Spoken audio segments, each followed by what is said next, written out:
কত টাকা থাকলে জাকাত ফরজ হয়, জাকাত কবে দিতে হবে, জাকাত কত টাকা হলে ফরজ হয়? এর উত্তর হলো, কেউ যদি 52.5 ভরি রূপা, এটা অথবা রূপার সমমূল্যের সম্পদ, নগদ অর্থ, ব্যাংক ব্যালেন্স, অথবা ব্যবসার মাল, যে পণ্য কেনা হয়েছে বিক্রির জন্য, এরকম কোনো মাল যার কাছে আছে যেটার মূল্য দাঁড়ায় 52.5 ভরির সমান, এইরকম সম্পদের মালিক যদি কেউ হয় এবং সে সম্পদ তার কাছে 1 বছর থাকে, তাহলে 1 বছর পর ওই সম্পদের বাজার মূল্য হিসেব করে 1 বছর পর 2.5% জাকাত দিতে হবে, অর্থাৎ লাখে 2,500 টাকা। এভাবে হিসাব করে তাকে জাকাত দিতে হবে। বর্তমানে রূপার যে বাজার দর, সেটা হিসাব করলে প্রায় 2.25 লাখ টাকার কাছাকাছি হয় 52.5 ভরি রূপার দাম। এটা ভ্যারি করে, উঠানামা করে।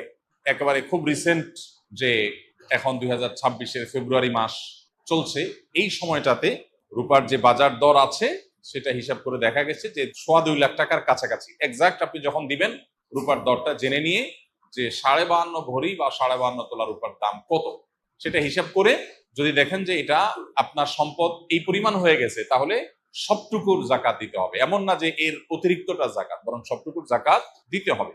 জাকাত দেওয়াটাকে জরিমানা মনে করা, এটা কিয়ামতের আলামত। সহিহ বুখারীতে আসছে, নবী সাল্লাল্লাহু আলাইহি ওয়াসাল্লাম বলেছেন, একটা সময় আসবে মানুষ যখন জাকাত দেওয়াটাকে তার জন্য অর্থদণ্ডের মতো বিষয় মনে করবে, জরিমানার মতো বিষয় মনে করবে। এটা ভুল ধারণা আমাদের সমাজে। কারণ আমরা মনে করি যে জাকাত দিলে বোধহয় লস হয়ে যায়, কমে যায়। বরং জাকাত দিলে এটা তো আমার আখিরাতের অ্যাকাউন্টে জমা হয়ে গেল, এটা বরং আমার স্থায়ী হয়ে গেল, নিশ্চিত হয়ে গেল, বাকিগুলোর গ্যারান্টি নেই। এই জন্য জাকাত দিতে পারাটা সৌভাগ্যের বিষয়। আর জাকাত কখন ফরজ হয়, এর উত্তর হলো যে জাকাত ফরজ হয় প্রত্যেকটা ব্যক্তির অর্থ বছরের আলোকে। সবার অর্থ বছর একরকম নাও হতে পারে। ধরুন আমি জিলহজের 1ম তারিখে জাকাত দেওয়ার মতো সম্পদের মালিক হয়েছি, তাহলে পরবর্তী বছর জিলহজের 1ম তারিখে আমার জাকাত আসবে। কেউ যদি মুহররম মাসে জাকাত দেওয়ার মতো সম্পদের মালিক হয়ে থাকে, তাহলে 1 বছর পর মুহররম মাসে তার জাকাত তার উপরে বর্তাবে। তো জাকাত বর্ষ এটা নির্ভর করে ব্যক্তি কখন সম্পদের মালিকানা আসছে তার উপরে। এখন কেউ যদি জাকাত দেওয়ার সুবিধার্থে, হিসাব করার সুবিধার্থে সে যদি একটু আগে দিয়ে দেয়, ধরা যাক যে আমার জিলহজে আসে, আমি রমজানে দিয়ে দিলাম হিসাব করে, কোনো অসুবিধা নেই, জাকাত অগ্রিম দেওয়া যায়। যে প্রতি বছর আমি রমজানে দিলাম, সমস্যা নেই। আমাদের সমাজে অনেকে মনে করে রমজান মাসেই জাকাত দিতে হয়, জাকাত রমজান মাসেই শুধু দিতে হয়, এমন কোনো কথা নেই। তবে এটা ঠিক, রমজান মাস আমলের মাস, সওয়াবের মাস, এই মাসে আমরা বেশি বেশি সওয়াব হাসিল করার চেষ্টা করবো ইনশাআল্লাহ বিইذনিল্লাহ। সেই জায়গা থেকে আমরা নফল দান, অন্যান্য সাদাকা করব, এবং বিশেষভাবে যদি জাকাত দেওয়ার চেষ্টা করি ইনশাআল্লাহ, সেটা আল্লাহ তাআলার কাছে আমরা বিশেষ আজরের আশা করতে পারি। আমি কোর্ট ম্যারেজ করে বিয়ে করেছি, 3 বছর হলো এবং একটি সন্তানও আছে। ফ্যামিলির সম্মতিতে আবার মহরও ধার্য হয়েছে গর্ভের সন্তান থাকা অবস্থায়। এখন সম্পর্কটি হারাম নাকি হালাল? এই ধরনের প্রশ্ন উত্তরে আমরা বলে থাকি যে কোনো আলেমের সাথে সরাসরি সাক্ষাৎ করে শরণাপন্ন হয়ে তারপর উত্তর নেওয়ার চেষ্টা করবেন। কারণ এখানে থটগত একটা গুরুত্বপূর্ণ বিষয় আছে, যেটার উপর ভিত্তি করে মাসআলার উত্তর পরিবর্তন হয়ে যেতে পারে। তবে মৌলিকভাবে আমরা বলে রাখতে পারি, সেটা হলো কোর্ট ম্যারেজ বলেন আর যে নামই বলেন, শরিয়াতে বিয়ের জন্য, বিশুদ্ধ হওয়ার জন্য যা যা শর্ত আরোপ করেছে তা যদি পাওয়া যায় তাহলে বিয়ে হয়ে যাবে। কোর্ট ম্যারেজে অনেক সময় দেখা যায় প্রস্তাব বা সম্মতি, মৌখিক প্রস্তাব বা মৌখিক সম্মতি থাকে না। শুধুমাত্র কাবিননামাতে স্বামীর ঘরে ছেলের নাম, স্ত্রীর ঘরে মেয়ের নাম, আর দুজনের স্বাক্ষর নেওয়া হয় এবং দুজন সাক্ষীর স্বাক্ষর নেওয়া হয়। এইটুকু বিবাহ বিশুদ্ধ হওয়ার জন্য যথেষ্ট না। শরিয়া দৃষ্টিকোণ থেকে বিবাহ বিশুদ্ধ হওয়ার জন্য উভয় পক্ষ থেকে প্রস্তাব এবং সম্মতি থাকতে হবে স্পষ্ট। কেউ যদি বোবা হন, মুখে উচ্চারণ করতে না পারেন, তাহলে তিনি মাথা নেড়ে ইশারায় তিনি অন্তত সম্মতি প্রকাশ করবেন। আর তা না হলে মুখে আমি প্রস্তাব করলাম, আমি কবুল করলাম, গ্রহণ করলাম, এরকম কথা দুজন সাক্ষী শুনতে হবে, তাহলে বিয়ে বিশুদ্ধ হবে। অতএব বিবাহ বিশুদ্ধের জন্য দুজন সাক্ষী উপস্থিত ছিলেন কিনা, তারপরে তারা এই প্রস্তাব এবং সম্মতির কথা শুনতে পেয়েছেন কিনা, সাক্ষীদের উপস্থিতি এবং প্রস্তাব সম্মতি এটা একই মজলিসে, একই বৈঠকে হয়েছে কিনা, এই বিষয়গুলো গুরুত্বপূর্ণ। এগুলো যদি হয়ে যায়, মোহর যদি ধার্য কোনো কারণে নাও হয়, পরে ধার্য হয়ে যায়, বা অটোমেটিক যে মোহরে মিছিল বলা হয় সেটা ধার্য হয়ে যায়, তাতেও বিয়ে হয়ে যায়। কিন্তু বিয়ের গুরুত্বপূর্ণ বিষয় হলো এই জিনিসটা। অতএব এটা কতটা হয়েছে না হয়েছে অনেকখানি প্রশ্ন উত্তরের উপর অনেক সময় নির্ভর করে।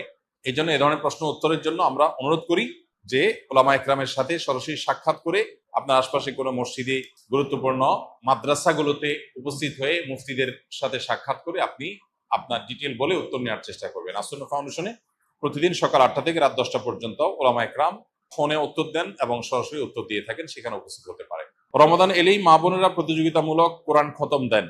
অনেকে বিষয়টি বাড়াবাড়ি বলেন, কারণ হিসাবে যুক্তি দেয় যে দ্রুত পড়লে সহি হওয়ার সম্ভাবনা কম থাকে এবং অর্থ বুঝে পড়া ভালো। কথাটা কতটা যুক্তিযুক্ত? কোরআনে কারীম পড়ে শেষ করা, খতম দেওয়া এবং একাধিক খতম দেওয়া, বেশি বেশি তেলাওয়াত করা রমজান মাসে, এটা সালাফে সালেহ থেকে প্রমাণিত।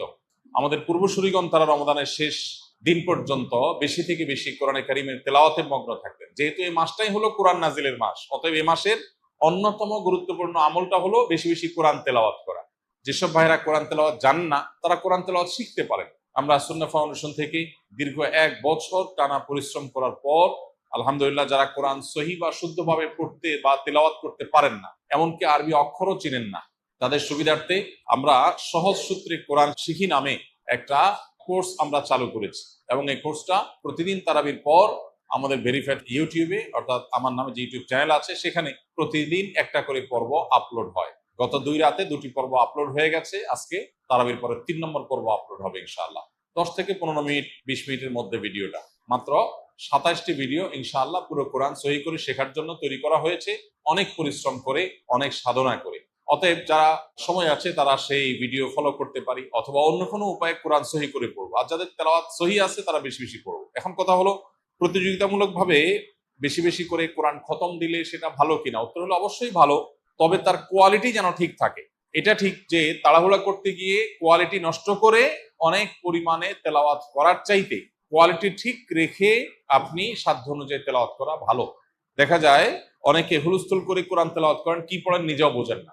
খতম দেওয়া উদ্দেশ্য হয়, এই খতমটা অর্থবহ না। আল্লাহ তাআলা আমাদের আমলকে মাপবেন, আল্লাহ আমলকে গুনবেন না। কিয়ামতের দিন আমল গণা হবে না মাপা হবে? মাপা হবে। অতএব আমাদের আমলের কোয়ান্টিটি না, দেখতে হবে কি? কোয়ালিটি। এজন্য তেলাওয়াত সুন্দর করে করতে হবে। কিন্তু আবার কোয়ালিটির কথা চিন্তা করে অনেকের খতম দেওয়ারই আর সুযোগ হয় না, সেটা দুর্ভাগ্যের ব্যাপার।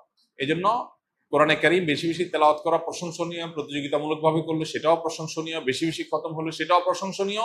তবে লক্ষ্য রাখতে হবে তেলাওয়াতটা যেন তারতিলের সাথে হয়, শুদ্ধতার সাথে হয়। আল্লাহ বলেছেন, ওয়ারাত্তিলিল কুরআনা তারতিলা, তোমরা তারতিলের সাথে কোরআনকে তেলাওয়াত করো। অতএব সে বিষয়টি আমাদেরকে লক্ষ্য রাখতে হবে।